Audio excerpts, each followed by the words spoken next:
खास पेशकश में आप सभी का स्वागत है। आपके साथ हूं मैं नेहा बाथम। बात करेंगे बाबा बागेश्वर धाम के पंडित धीरेन्द्र शास्त्री की, क्योंकि बाबा का कारवां इस वक्त उत्तर प्रदेश के प्रयागराज में है और यहां से बाबा धीरेन्द्र शास्त्री ने जो ओंकार भरी है उसने सारा आलम बदल दिया है।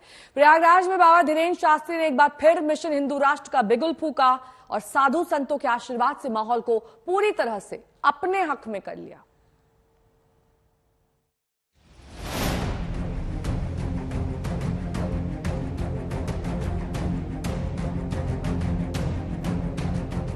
प्रयागराज में दरबार बाबा का नया चमत्कार। पंडित धीरेन्द्र शास्त्री का प्रयागराज। हिंदू राष्ट्र के मुद्दे पर बाबा की हुंकार। हिंदू राष्ट्र के साथ कौन कौन है?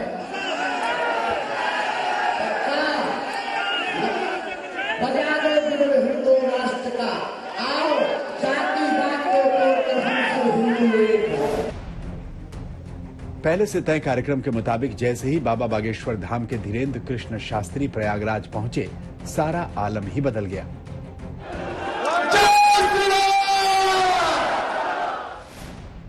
तस्वीरें उस वक्त की हैं जब पर्ची वाले चमत्कारी बाबा प्रयागराज में आस्था की डुबकी लगाने पहुंचे। कहने को तो यह आस्था की डुबकी थी, मगर माहौल में एक अलग तरह का जोश और शोर नजर आया। जिसके ऊपर संतों की चरणों की कृपा हो जाती है, वो निर्बल भी सबल हो जाता है।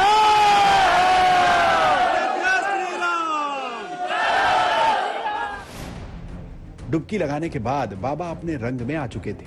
मीडिया भी तैनात था, लिहाजा एजेंडा फौरन ही साफ हो गया। बाबा बागेश्वर धाम के धीरेन्द्र शास्त्री ने थोड़ी देर तो माहौल बनाया। तीर्थराज प्रयाग में संगम में गंगा मैया की डुबकी लगाई, संतों का आशीर्वाद लिया और सारा साधु समाज एक साथ है और भारत हिंदू राष्ट्र की ओर अग्रसर है। आपने क्या संतों से मुलाकात करी है? क्या कहेंगे? हिंदू राष्ट्र की आप मुलाकात नहीं, हमने आशीर्वाद लिया है। हमें संतों ने अपने चरणों की धूली दी है। डुबकी भी लगाई है? डुबकी भी लगाई, संतों की चरणों की रज में भी लगाई और संगम में भी लगाई। अपना दम दिखाया और फिर झट से अपने असली मुद्दे पर आ गए। सनातनी हिंदू ऐसा बात था। हिंदू राष्ट्र के साथ कौन कौन है?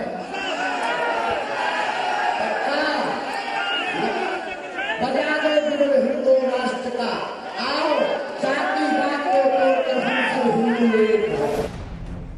आपको याद होगा कुछ दिन पहले बागेश्वर बाबा अपने चमत्कार वाले दावे के चलते सुर्खियों में आ गए थे। दिव्य दरबार में बाबा अपनी पर्ची से चमत्कार दिखाते हैं।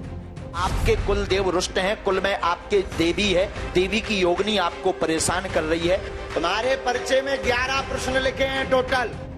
दावा यही है कि सिद्धि है, लेकिन जादूगर और माइंड रीडर इसे ट्रिक करार देते हैं। वैसे बागेश्वर बाबा उनकी सिद्धि को ट्रिक बताने वालों को खुला चैलेंज देकर अपने दरबार में आने का न्योता दे चुके हैं।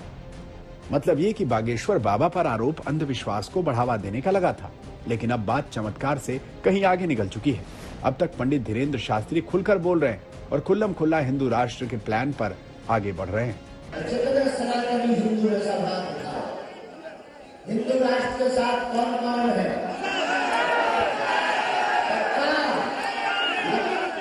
बजा दो बिगुल हिंदू राष्ट्र का, आओ जाति बात को तोड़कर हम सब हिंदू एक हैं।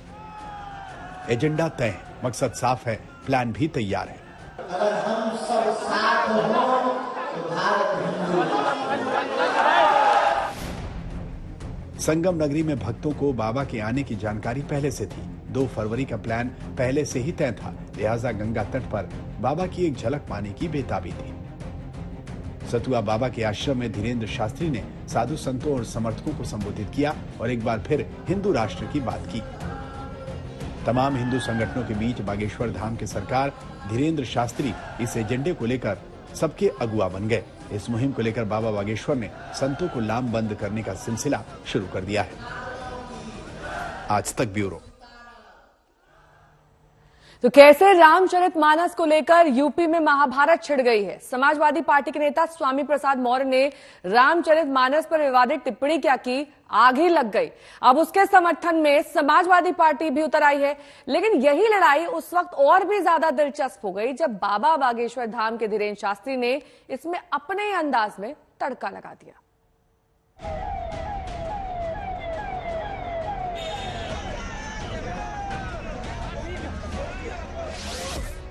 आस्था की डुबकी के बाद बाबा की हुंकार।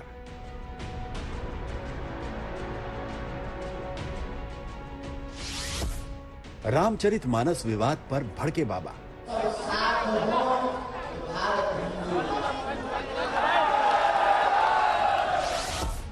सनातन के लिए न रुकने न झुकने वाले बाबा।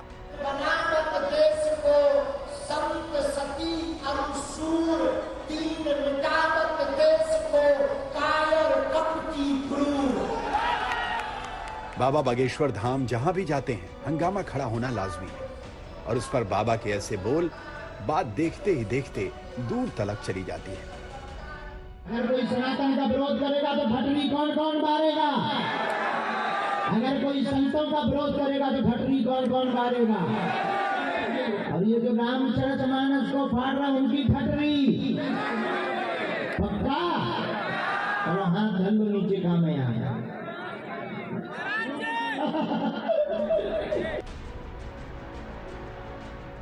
आस्था की डुबकी लगाते हुए बाबा धीरेन्द्र शास्त्री को सभी ने देखा। धीरेन्द्र शास्त्री को संगम में डुबकी लगाते हुए वहां जो माहौल बन रहा था उसके गवाह भी सैकड़ों लोग हैं।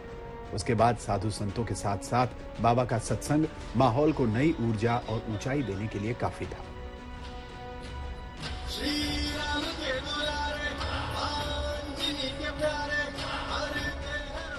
मेजा इलाके में पंडित धीरेन्द्र शास्त्री का दरबार लगाया गया तो वहां लाखों श्रद्धालुओं का तांता लग गया। मगर उसके बाद बाबा ने जो कहा वो गौर करने लायक जरूर है। इनको मत बुलाओ, ये बाबा बहुत बवाली है, ऐसा होगा वैसा होगा। हमने उन महात्मा को कहा महाराज जी, महंत जी, हम बवाली जरूर हैं लेकिन सनातन धर्म के बवाली हैं। इसमें उनको ही मिर्चा लगेगी जिनमें मिक्स है। धीरेन्द्र शास्त्री ने रामचरितमानस पर सवाल उठाने वालों को समाज के लिए कैंसर से भी ज्यादा खतरनाक बताकर बातों को एक नई दिशा दे दी। लेकिन उसके बाद जो कहा उसने वाकई बवाल खड़ा कर दिया, क्योंकि उन्होंने साफ कह दिया कि ऐसे लोगों को अपना पासपोर्ट तैयार रखना चाहिए।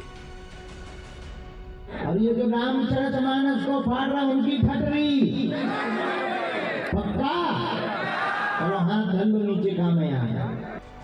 यानी ये एक तरह से बाबा की चुनौती थी उन लोगों को जिन लोगों ने रामचरितमानस पर विवाद खड़ा किया या जिन लोगों की वजह से विवाद खड़ा हुआ। जो कहते थे भगवान नहीं होते, सनातन में कुछ नहीं है, सब पाखंडी है, सब जो है ऐसे ही है, उनके मुंह पर तमाचा मारने के लिए हनुमान जी का दरबार भी चाहिए। संगम नगरी प्रयागराज पहुंचे बागेश्वर धाम के कथावाचक पंडित धीरेन्द्र शास्त्री ने रामचरितमानस की प्रतियां जलाए जाने पर नाराजगी जताई है। उन्होंने मंच से कहा कि हिंदू राष्ट्र के साथ कौन कौन है, सनातन का विरोध ठीक नहीं। मगर इसके बाद कथावाचक ने जो बोल मंच से बोले वो तो और भी जबरदस्त थे। हल्ला कर करके जो धर्म को परिवर्तन कर रहे थे अब उनके मुंह पर तमाचा है। आपको अब दूसरे धर्म में जाने की आवश्यकता नहीं है। कलयुग में हनुमान जी राजा है और हनुमान जी ही आपके सब संकटों का हरण कर देंगे। जाओ आशीर्वाद। बागेश्वर सरकार ने रामचरितमानस पर उठे विवाद को हिंदुओं को बांटने की साजिश करार दिया। उन्होंने रामचरितमानस में शूद्रों के अपमान के तर्क को भी खारिज कर दिया। उन्होंने कहा कि जो लोग ऐसे आरोप लगा रहे हैं वो सस्ती लोकप्रियता हासिल करना चाहते हैं। उन्होंने कहा कि ऐसे लोगों से वैसे ही निपटना होगा जैसे उत्तर कोरिया के शासक किम जोंग ने कोरोना से निपटने के लिए किया है। आज तक ब्यूरो।